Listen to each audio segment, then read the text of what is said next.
অসম চৰকাৰক ধন্যবাদ দিছোঁ যে তেখেতে আমাৰ বাগানৰ ল'ৰা ছোৱালীৰ কাৰণে হাইস্কুল এখন প্ৰতিষ্ঠা কৰিছে আৰু এই প্ৰতিষ্ঠা কৰাৰ কাৰণে আজি আমাৰ ল'ৰা ছোৱালীবিলাক বাহিৰত যাবলগীয়া হোৱা নাই। বাগান এৰিয়াত আপোনালোকে যিকোনো জেগাত যাওক, ল'ৰা ছোৱালী আজি বৰবাদ হৈছে মোবাইলত। ল'ৰাৰ কাৰণে যদি স্কুল এৰিছে এই মোবাইলক লৈ এৰিছে। ল'ৰা ছোৱালী যদি কিবা অনৈতিক কাৰ্যকলাপত যদি লিপ্ত হৈছে এই মোবাইলৰ জৰিয়তে হৈছে। সঁচাক এতিয়াতো মানে মই ৰাজনীতিকৰ বিষয়ে ক'বলৈ গ'লে মই কংগ্ৰেছৰতো কোনো এক্টিভিটিছে দেখা নাই। কংগ্ৰেছৰো কোনো নেতা পালি নেতাসমূহতো দেখিয়ে নাপাওঁ নাই। কিন্তু গৌৰৱ গগৈ ডাঙৰীয়া কৈ আছে যে আমাৰ চৰকাৰ গঠন হ'ব 2000। নাই, গৌৰৱ গগৈৰ কথা চাওক, এতিয়া গৌৰৱ গগৈ এতিয়াতো 10 ছেপ্টেম্বৰত তেখেতেতো পৰ্দা ফাঁচ হৈ যাব। তেখেতে কি কৰিছে কি নাই, তেখেতে ক'ত লিংক আছে। আমাৰ MP কামাখ্যা প্ৰসাদ ডাঙৰীয়াই মন্তব্য দিছিলে যোনটো হিন্দু খ্ৰীষ্টানক লৈ পেলাই, এইটো যোনটো মন্তব্য দিছে আপুনি কি বুলি ভাবে? Welcome to our podcast. কেনেকৈ আছে আপুনি? ভালে আছোঁ। মই পোনপ্ৰথমতে আপোনালোকক ধন্যবাদ জনাইছোঁ BPS ব্ৰডকাষ্ট চেনেলটো আজি অহাৰ কাৰণে। পোনপ্ৰথমতে মই নিজৰ পৰিচয়টো দিছোঁ। নমস্কাৰ, মোৰ নাম দীপক তেলী। মই এবিটা ইউনিচেফত দীৰ্ঘদিন ধৰি কাম কৰি আছোঁ। যিহেতু আপুনি এবিটা এণ্ড আপুনি ইউনিচেফৰ লগত বহুত দিনৰ পৰা আপুনি কাম কৰি আছে, এই ইউনিচেফ আৰু আমাৰ যোনটো এবিটা সমাজৰ লৈ কি ধৰণে কাম কৰি আছে? পোনপ্ৰথমতে ক'বলৈ গ'লে এতিয়া আপোনালোকে দেখিছে ইউনিচেফ শব্দটো জানে ৱৰ্ল্ডত এটা ফেমাছ বস্তু, যিটো ট্ৰেকত WHO ৱৰ্ল্ড হেল্থ অৰ্গেনাইজেশ্যনে তেখেতে স্পেচিয়েলি হেল্থৰ ওপৰত, নিউট্ৰিশ্যনৰ ওপৰত, ৱাছৰ ওপৰত এইবিলাক আমি এনালাইচিছ কৰোঁ। আৰু যিহেতু আপুনি সুধিছে, আমি যিহেতু এবিটা ইউনিচেফ পাৰ্টনাৰশ্বিপত আছে বুলি আমি কৈছোঁ, তো এবিটাটো হৈ গ'ল চাহ বাগানৰ লগত জড়িত থকা এটা হয়, এংগেল এটা হয়। তো আমি চাহ বাগানৰ ক্ষেত্ৰত মানে স্পেচিয়েলি বাগিচা অঞ্চলত মই ষ্টাৰ্টিং ৰূপাজুলি টি ষ্টেটৰ পৰা আপোনাৰ গহপুৰ নায়া ঘাগৰালৈ টি ষ্টেটৰলৈকে, নায়া ঘাগৰা টি ষ্টেটলৈকে মই চাইল্ডৰ ওপৰত, নিউট্ৰিশ্যনৰ ওপৰত, ৱাছৰ ওপৰত, এডুকেশ্যনৰ ওপৰত মই কাম কৰি আছোঁ। তাতে বহুতো চেলেঞ্জিঙো পাইছোঁ। বহুতো চাহ বাগিচাৰ ল'ৰা ছোৱালীৰ ওপৰতে হওক, কিশোৰীৰ ওপৰতে হওক বা কৰ্মক্ষেত্ৰতো তেনেকুৱা এটা দুটা মই সমস্যা দেখা পাইছোঁ। তাতে মই বাগিচা কৰ্তৃপক্ষৰ লগত জড়িত হৈছোঁ। চাহ বাগানৰ যিটো ৱেলফেয়াৰ মেনেজাৰ থাকে তেখেতসকলৰ লগত মই ইণ্ট্ৰডিউচ হৈছোঁ আৰু কিছুমান কাম আমাৰ ইউনিচেফৰ পৰা এবিটা ইউনিচেফৰ যিটো প্ৰজেক্টত থাকে মই কৰিবৰ কাৰণে প্ৰয়াস কৰিছোঁ। যিহেতু বাগানৰ লগত আপুনি বহুত দিনৰ পৰা কাম কৰি আছে, হয়, বাগানৰ ল'ৰা ছোৱালী, ছাত্ৰ ছাত্ৰী, এডুলেশ্যন হওক, চিলড্ৰেন হওক বা ষ্টুডেণ্ট যিসকলে পঢ়ি আছে, তেখেতসকলৰ মেইন সমস্যাখিনি আপুনি সমস্যা বুলি ক'লে 3টা সমস্যা আপুনি কি বুলি ভাবে? আৰু সেই সমস্যা কিহৰ কাৰণে হৈ আছে আৰু এই সমস্যা কেনেধৰণৰ কি কৰিলে আমি সমস্যাটো ৰোধ কৰিব পাৰিম? তো পোনপ্ৰথমতে সমস্যা বুলি আমি আপোনালোকে যেতিয়া কৈছে যে চাহ বাগানত যেতিয়া মই যাওঁ, স্পেচিয়েলি যেতিয়া মই ছাপ'জ নিউট্ৰিশ্যনৰ ক্ষেত্ৰত, পুষ্টিকৰৰ ওপৰত যদি চাওঁ, তো প্ৰথমতে যেতিয়া চাইল্ডৰ ক্ষেত্ৰত মই যাওঁ, যিটো বাগানৰ ওচৰে পাজৰে বা বাগানত আমি এটা বস্তু দেখা পাওঁ, ক্ৰেচ হাউচ, আৰু লগতে থাকে অংগনবাদী চেণ্টাৰ। যেতিয়া মই অংগনবাদী চেণ্টাৰ ভিজিট কৰিব যাওঁ, তেতিয়া তাতে নিউট্ৰিশ্যনৰ কথা আছে, গ্ৰথৰ কথা আছে। তেতিয়া মনিটৰিং যেতিয়া কৰে, কি বুলি কয়, আমাৰ AWC বুলি কওঁ, আৰু হেল্পাৰ আৰু ৱাৰ্কাৰে, তেতিয়া তেখেতসকলৰ পৰা মই গম পাওঁ যে বহুত পোৱালি উইক থাকে। উইক মানে নিউট্ৰিশ্যনৰ অভাৱ থাকে, ৰক্তহীনতাৰ প্ৰব্লেম থাকে, সমস্যাবিলাক থাকে, যিটো পুষ্টিকৰ খাদ্য নোপোৱাৰ ফলত এইবিলাক দেখা দিয়ে। দ্বিতীয়তে যদি মই অকণমান আৰু অলপ ওপৰলৈ যাওঁ, তেতিয়াহ'লে আমাৰ এটা প্ৰজেক্টত আছে, এডুলেশ্যন গাৰ্লছ গ্ৰুপ ফৰ্ম কৰিব। যেতিয়া এডুলেশ্যন গাৰ্লছ গ্ৰুপ ফৰ্ম কৰিব যাওঁ, তেতিয়া ছোৱালীবিলাকক মাতি আনিবলগীয়া হয়, ছোৱালীবিলাকক বুজাবলগীয়া হয় যে আমি এটা এডুলেশ্যন AGG বুলি কয়, এডুলেশ্যন গাৰ্লছ গ্ৰুপ গঠন কৰে। তেতিয়া সিহঁতক যেতিয়া মাতি আনি যেতিয়া মই ক্লাছ কৰোঁ, তেতিয়া ক্লাছ লওঁ, তেতিয়া প্ৰায় দেখা পাওঁ সিহঁতৰ এনিমিয়া, ৰক্তহীনতা। ৰক্তহীনতা মানে গম পাইছে যে তেজৰ অভাৱ। এই তেজৰ অভাৱ বা ৰক্তহীনতাৰ অভাৱ কিশোৰীবিলাকৰ যেতিয়া মাহেকীয়া ঋতুস্ৰাৱ হয়, সিহঁতৰ ৰেগুলাৰলি যিটো হ'ব লাগে সেইটো নহয়। এতিয়া মই ডক্টৰৰ লগত কনচাল্ট কৰিছোঁ, সিহঁতে কৈছে সিহঁতে ষ্টাৰ্টিঙৰ পৰাই মানে য'ত নেকি চাইল্ডৰ পৰাই যদি বস্তুটো ভাল নহয়, যেনেকে এটা গছ পুলি যেতিয়া আমি ৰুওঁ, তাত যদি ভালকে সাৰ পানী এনেকে নিদিওঁ, তেতিয়াহ'লে কি হয়, গছটো ভাল হৈ ঠিক সেইজনে ঠিক তেনেদৰে বাচ্চাৰ পৰা যদি সৰুৰ পৰা যদি আমি এইটো মানে ভাল এটা পুষ্টিকৰ খাদ্য, ভাল এটা পৰিৱেশ, ভাল সুষম আহাৰ এনেকে যদি নাপাওঁ, এটা ঠিক গ্ৰথতো সেনেকে প্ৰব্লেমটো দেখা চলে। ফিউচাৰলৈতো যাৰ ফলত নেকি ল'ৰা ছোৱালীয়ে ভালকে খেলা ধূলাত কোনো গুৰুত্ব দিব নোৱাৰে।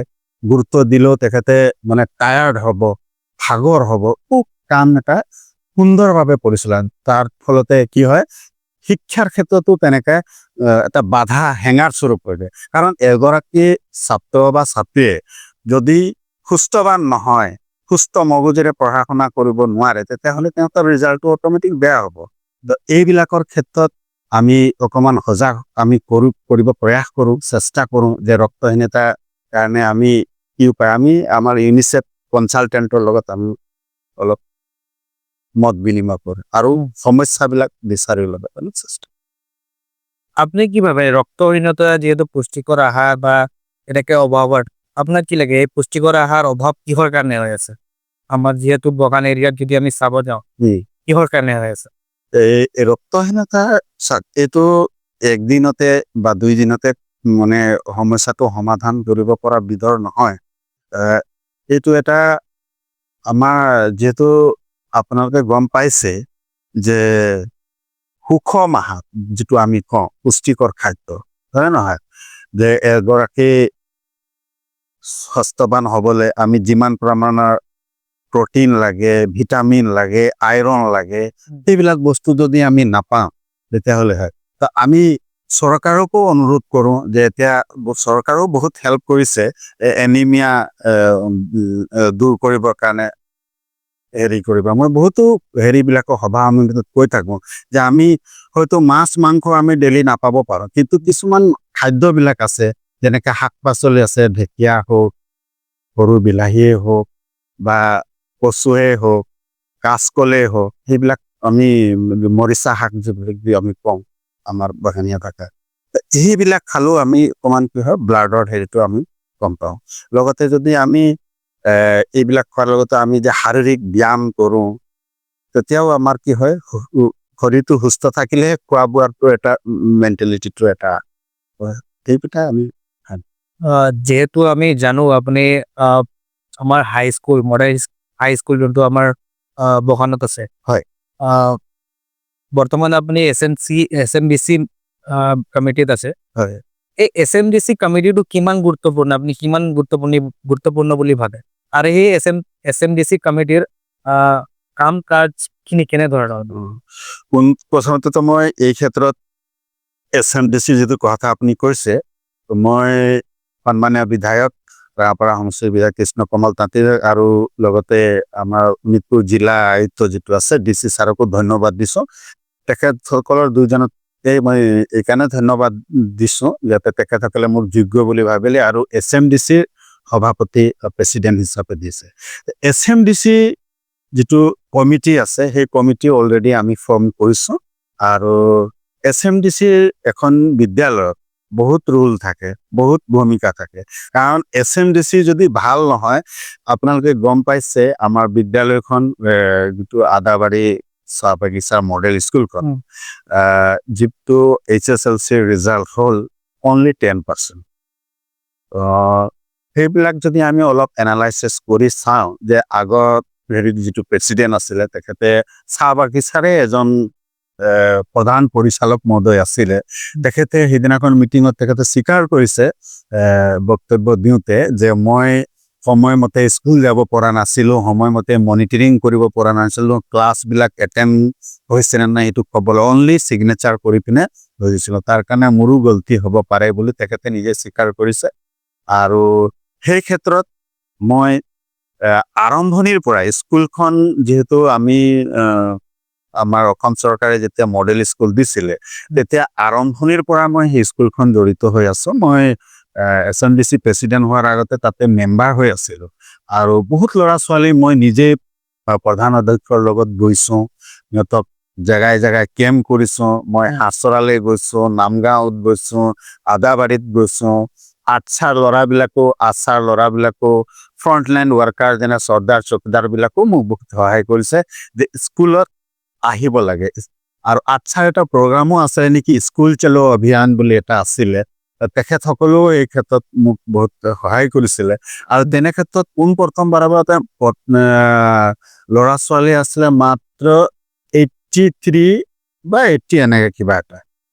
এতিয়া বৰ্তমান 235 মান ষ্টুডেণ্ট আছে।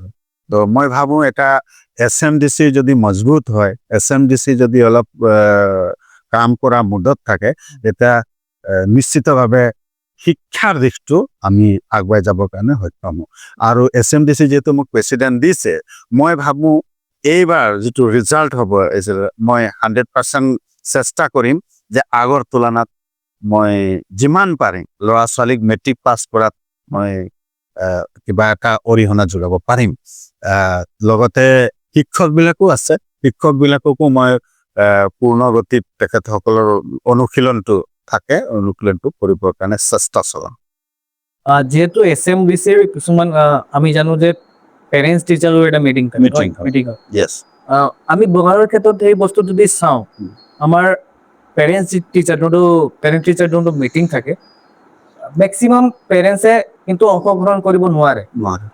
তো এনেকা সমস্যা যদি আহি আছে, তো মোৰ কুৱেশ্যন এইটোৱে যে পেৰেণ্টছে যদি উপস্থিত থাকিব নাই পাৰা, তো আমাৰ যোনটো নিজৰ নিজৰ পোৱালিটোৰ কথা কেনেধৰণে সিহঁতে গম পাব? এনেকে ধৰণে কৰিব পাৰি নেকি? SMDC সিহঁতৰ লাইনে মিটিং কৰিব পাৰি নেকি? বা আৰু কিবা এটা পদ্ধতি কৰিব পাৰি নেকি যে SMDC কমিটিয়ে বা এনেকে কিবা পদ্ধতি ল'ব পাৰি নেকি? ভাল কুৱেশ্যন কৰিছে। চাওক, এতিয়া SMDC মিটিংটো মানে আপোনালোকে কৈছে পেৰেণ্টছ টিচাৰ মিটিংটো, একচুৱেলি পেৰেণ্টছ টিচাৰ মিটিংটো মাষ্ট বি ইন স্কুলতে হ'ব লাগিব, সেইটো বাহিৰত হ'ব নালাগে। কাৰণ স্কুলখনত, বিদ্যালয়খনত যেতিয়া পেৰেণ্টছে যেতিয়া নাহে, অভিভাৱকে যদি স্কুলখনত নাহে, তেতিয়ালৈকে কেনেকে বুজি পাব যে মোৰ ল'ৰাটো 10 পাইছে না 80 পাইছে না 90 পাইছে? যেতিয়া আহিব টিচাৰৰ লগত ইণ্টাৰেক্ট হ'লেহে ক'ব যে আপোনাৰ ল'ৰাটো ইমান পাইছে, ই ভাল হৈছে না বেয়া হৈছে, আগৰ তুলনাত নাম্বাৰ কম পাইছে না। এটা পেৰেণ্টছ টিচাৰ মানে কি? পেৰেণ্টছ আৰু টিচাৰ, শিক্ষক আৰু তাতে যদি সিহঁতৰ ইণ্টাৰেক্ট নহয়, তেতিয়াহ'লে সেইটো নহয়। আপুনি আৰু এটা কুৱেশ্যন কৈছে তাতে যে বাগিচা অঞ্চলত পেৰেণ্টছে আহিব নোৱাৰে, সেইটো কৈছে। তো সেইটো ছাপ'জ মেক্সিমাম আপোনাৰ বাগানৰ মানুহৰ মা দেউতা পাৰ্মানেণ্ট ৱাৰ্কাৰ, সিহঁতে বাগানত নগ'লে হাজিৰা নাপায়, সেইটো কাৰণে সিহঁতে কিছুমানে এবচেণ্ট হয়, কাৰণ মই আগতেই এনেকৈ পাইছোঁ। তো মই ভাবোঁ যদি সিহঁতৰ ঘৰত যদি কোনোবাই ডাঙৰ মানুহ থাকে, খুৰী বা দাদা বা বাইদেউ বা আইতা, তেখেতসকলেও যদি আহে, তেখেতসকলেও যদি অকণমান এই মিটিংখনত আহে, একেলগে বহে, তাত আমাৰ এইখন যিটো কথা কৈছে আদাবাৰী চাহবাৰী, ইয়াতে হাছৰাৰ আছে, পুৰণা আদাবাৰীৰ আছে, নিউ আদাবাৰীৰ আছে, নামগাঁৱৰ আছে, হাতীবাৰীৰো আছে, তাৰপিছত গপচৰ বুলি এটা এৰিয়া আছে, তাৰো আছে, নামনি গাঁৱৰো আছে। ইমানখিনি যেতিয়া ষ্টুডেণ্টৰ পেৰেণ্টছ একেলগে গোট খাব, তো এটা মাহল এটা হ'ব, এটা পৰিৱেশ এটা সৃষ্টি হ'ব যে আমি য'ত পঢ়ি আছোঁ। আৰু সেইটো এনেকুৱা নহয় যে আমি প্ৰাইভেট স্কুল, এটা ফুল্লি গভৰ্ণমেণ্ট স্কুল হয়।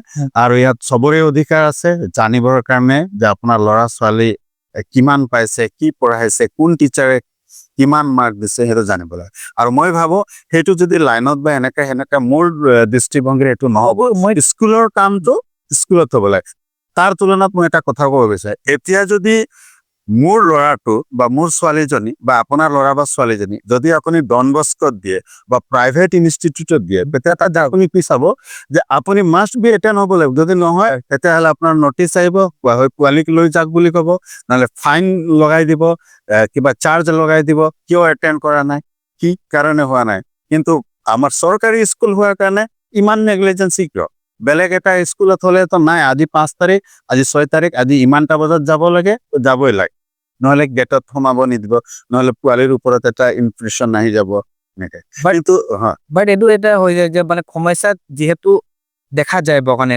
অঞ্চলত যে আমাৰ পেৰেণ্ট টিচাৰ মিটিঙত পেৰেণ্টছে উপস্থিত থাকিব নোৱাৰে হয় এই বস্তুটো SMDC কেনেধৰণে মানে সলিউশন কৰিব এই প্ৰব্লেমটো হয় ঠিক আছে মই সেইটো কাৰণে মই সলিউশন মানে মোৰ এটা দিহা পৰামৰ্শ এইটোৱে যে মেক্সিমাম টিচাৰক যদি মই সুধো যে আপুনি সানডে SMDC মিটিংটো ৰাখিব নেকি হয় তো সানডেটো স্কুল অফ থাকে হয় সানডে তো সিহঁতে নাহিব তো সানডে কিন্তু অনলি ফৰ টি গাৰ্ডেন ল'ৰা ছোৱালীৰ যিটো পেৰেণ্টছ থাকে সিহঁতে কিন্তু এটেণ্ড হ'ব পাৰিব কিন্তু সেনেকুৱাতো নহয় মই মেনেজমেণ্টৰ লগতো কথা পাতিছোঁ যে আপোনালোকে যদি যিটো পেৰেণ্টছ মানে যাৰ ষ্টুডেণ্ট আছে স্কুলত তো তাক আধা ঘণ্টা বা 1 ঘণ্টাৰ কাৰণে হ'লেও এৰি দিব লাগিব ছুটি দি দিব লাগিব এনেকৈ ধৰ 12টা বজাত ওজন হয় ওজনৰ পিছত আপুনি পঠাই দিয়ক বা 10টা বজাত ওজন হয় 10টা বজাত আপোনাৰ বা ল'ৰা বা ছোৱালী আছে আপুনি সেইটোক মই মেনেজমেণ্টক আগতো কৈছোঁ আৰু যিহেতু যিটো SMDCৰ মেম্বাৰবিলাক ইয়াক এনেকুৱা ৰখা হয় এজন ট্ৰেড ইউনিয়ন মানে বাগানৰ ACMS থাকে ACMS ইউনিটৰ এজন ছেক্ৰেটাৰী থাকে আৰু এজন ছ'চিয়েল ৱৰ্কাৰ থাকে এনেকে আৰু এজন ৰিটায়াৰ্ড পাৰ্চন থাকে তো আমি এনেকে মিলাই ৰাখিছোঁ যে সিহঁতেও যাতে মেছেজবিলাক বাইপাছ কৰি দিব পাৰে যে আজি পেৰেণ্টছ টিচাৰ মিটিঙত যাব লাগিব আজি পেৰেণ্টছ টিচাৰ মিটিঙত এইটো আলোচনা হ'ব বা আপুনি যদি নাযায় আপোনাৰ পৰিৱৰ্তে ধৰক হাজবেণ্ডে যদি যাব নোৱাৰিলে ৱাইফে যদি যাব নোৱাৰিলে হাজবেণ্ডে যাব বা দুইজনে যাব নোৱাৰিলে তাৰ খুৰাক বা খুৰীক বা আইতাক বা এজন মাষ্ট বি মই সেইটো চিষ্টেম বনাইছোঁ কাৰণ ল'ৰা ছোৱালী যেতিয়া স্কুলত গৈছে তেতিয়াহ'লে পেৰেণ্টছ মাষ্ট বি যাবই লাগিব সেইটো মই বাউণ্ড কৰাম এইটো মই SMDC প্ৰেচিডেণ্ট হৈছোঁ এতিয়া কিছুমান ৰুলটো মই অকণমান চেঞ্জ কৰিম যিহেতু আগৰ পদ্ধতি নাই এতিয়া শিক্ষা পদ্ধতিটো হেৰি হ'বলৈ আমি নিশ্চিতভাৱে আমিও অলপ শুদ্ধভাৱে অকণমান চেষ্টা চলাব লাগিব যে শিক্ষাটো কেনেকৈ আমি এনে এৰি দিলেতো নহ'ব বেলেগ ধৰক ডন বস্কত দিছে প্ৰাইভেট স্কুলত দিছে তো সিহঁতেতো বাউণ্ড কৰি যাবই লাগে আমাৰ ওচৰতে চাৰিওফালে বাগান আছে বাগানৰ মাজতে আমি অসম চৰকাৰক ধন্যবাদ দিছোঁ যে তেখেতে আমাৰ বাগানৰ ল'ৰা ছোৱালীৰ কাৰণে হাইস্কুল এখন প্ৰতিষ্ঠা কৰিছে আৰু এই প্ৰতিষ্ঠা কৰাৰ কাৰণে আজি আমাৰ ল'ৰা ছোৱালীবিলাক বাহিৰত যাবলগীয়া হোৱা নাই বা শিক্ষাৰ পৰা বঞ্চিত হোৱা নাই আজি শিক্ষা পাই আছে আমাৰ ল'ৰা ছোৱালীক যদি আমি ফ'ৰ্চ নকৰোঁ বা অন্য সংগঠনেও যদি আমাক সহায় সহযোগিতা নকৰে তেতিয়াহ'লে সিহঁতে যাব ক'ত পঢ়িব ক'ত শিকিব ক'ত আপোনাক সুধিব বিচাৰো আৰু ৰিটাৰ্ণ যে যিহেতু আপুনি চাইল্ডৰ ওপৰত আপুনি বহুত ধৰণৰ কাম কৰিছে ৰিচেণ্টলি এতিয়া মই এটা ঘটনা আপোনাক শুনাব বিচাৰো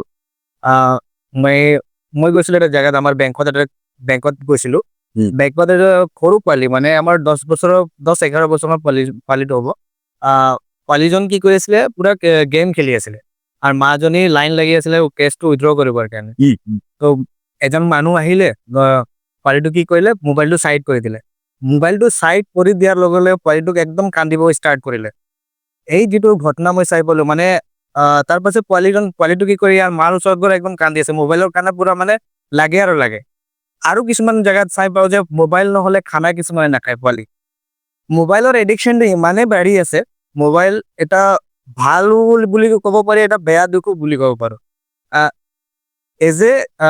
আপুনি হেবিটৰ মেম্বাৰ আপুনি আপোনাৰ ইউনিচেফৰ মেম্বাৰ হিচাপে আপুনি সেই বস্তুটো কেনেকৈ ৰোধ কৰিব পাৰিব চাওক বৰ্তমান চাইণ্টিফিক যুগত মানে বৈজ্ঞানিক যেনেকে যিমানে মানে চায়েন্সৰ অগ্ৰগতি হৈছে সিমানেই আমি অকমান কিবা না কিবা এটা কিছুমান ভাল হৈছেতো অলপ বেয়াও হৈছে।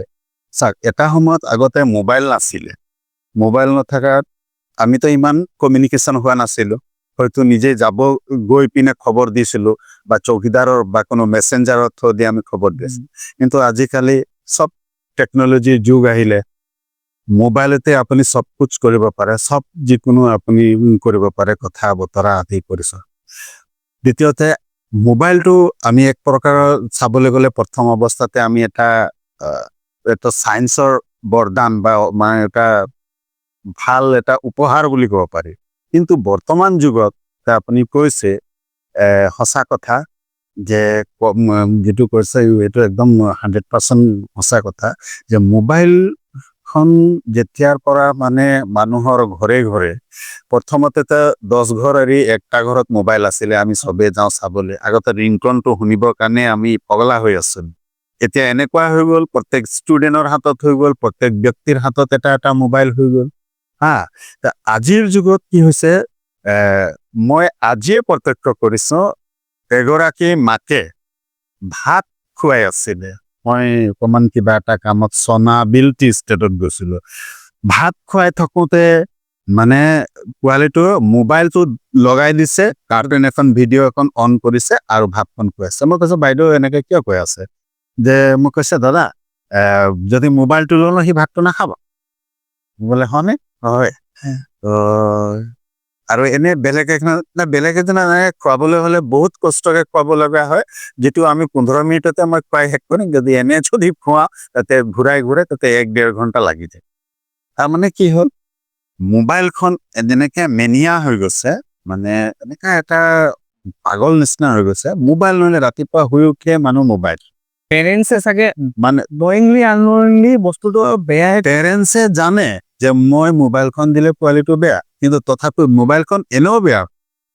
সৰু পোৱালি চাইল্ডৰ কাৰণে মোবাইলখন বহুত বেয়া। তাৰ যিটো ৰিফ্লেকশ্যন হয়, যিটো চকুৰ যিটো হেৰিত হয়, আৰু এইটো যদি পোৱালিবিলাক একবাৰ চাই নহয়, একবাৰ স্ক্ৰল ডাউন আপ কৰি থাকে, এটা ভিডিঅ'ৰ পিছত আনটো ভিডিঅ' ৰিলেটেড ভিডিঅ'বিলাক আহি থাকে।